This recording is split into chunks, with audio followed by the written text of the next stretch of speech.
Државниот врв и партиските лидери им ги честитаа на граѓаните денот на Републиката 2 август и двата историски Илиндена, 115 години од почетокот на Илинденското востание и 74 години од првото заседание на АСНОМ.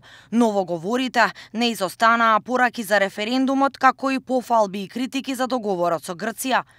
Премиерот Зоран Заев во своето обраќање на прославата во Пилинце повика на масовна излезеност на референдумот и ги повика граѓаните да гласаат на 30 септември и да заокружат Дана Ливчето.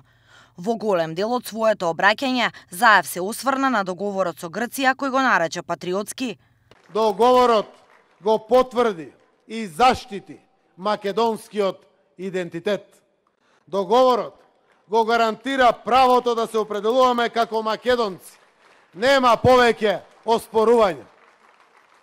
Според членот 7 од договорот, македонскиот идентитет ги отсликува нашата територија, јазик, народ со сите атрибути, со своја историја, култура и наследство. Овој договор го заштити целосно македонскиот јазик. Македонскиот председател Ѓорѓе Иванов пак со критики за политиките на актуелната власт и договорот со Грција. Во својот говор на прославата во Крушево на Мечкин камен, Иванов уште еднаш го повтори ставот дека договорот со Грција е штетен за Македонија и дека не го прифаќа. Според Иванов, македонските граѓани се сплотени околу идејата за членство во ЕУ и НАТО, но таму сакаат со своето име, достоинство и чест. Порача дека немало да го поколебаат разните притисоци.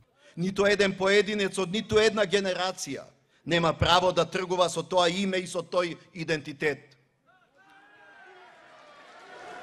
Затоа не го прифаќам грчкиот договор кој е на штета на македонскиот национален идентитет и на штета на интересите на Република Македонија. Нема да ме поколебаат разните обиди за притисоци. Останувам доследен на мојот принципиелен став.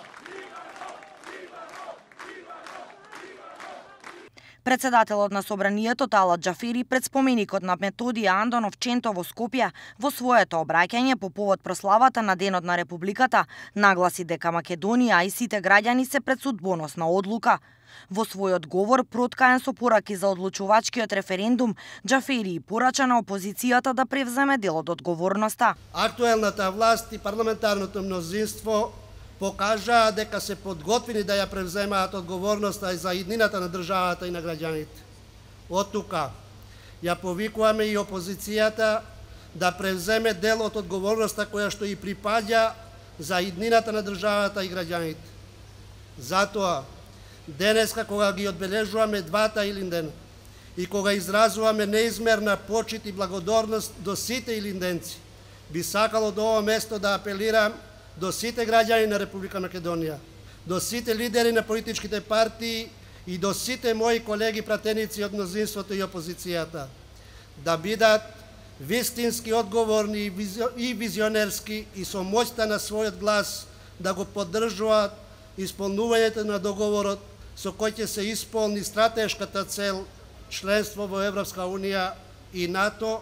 И лидерот на ВМРО ДПМН Христијан Мицковски на чествувањето на денешниот празник во Ташмаруниште Струшко не пропушти шанса да искритикува политичката ситуација во земјава во својот говор. Илинден е крикот на поробениот македонец, тоа е жета за слобода и човечки правдини, природниот стремеж за своја држава на секој македонец, порача Мицковски, додавајќи дека граѓаните ќе и кажеле не на власта. Да не знаевме со кого си имаме работа, може некој ќе им поверуваше. А вака сето тоа удирање во гради за Европска Унија завршува во секундата кога ќе се подели некој тендер во здравството или државна помош на фирмата на вице-премиерот. Па затоа, за да се одбегне јавноста, кругот ќе се прошири со фирми на нивните кумашини.